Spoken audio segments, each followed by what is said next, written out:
बापू गण्या यानले दोनचा पाडा म्हणून दाखव बरं.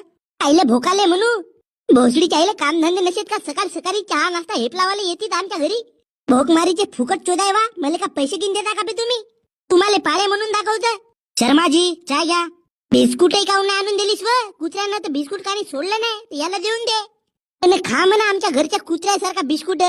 काय म्हणती बुडवून भोकन टिकला मला दोनचा फाळा म्हणून दाखव म्हणजे. उद्या घरी येऊन रिझल्ट विचारल. नापास झालं तर परवा गाण खाजून दे म्हणल. आता काय हेच धंदे वाचल्यात का माझ्याकडे? पहिन मा इकडे जन्मापासून टेन्शन घेताय माणूस. पहिले शिक्षण मग जॉब पा. 8 ते 9 11 घंट्याची जॉब करा. वापस येवा जेवा खावा झोपा परत तेच काम करा. साला माणसाला सुख नावाची गोष्टच नसे. पण मी तसा कोणी पाडे घेऊन विचारला ना तर कानाखाली गचने 2 थापडा मारूशा लागते मला. बे भोसडीच्या गण्या हा तुझा नवीन मास्टर हो ट्युशनचा. आई सर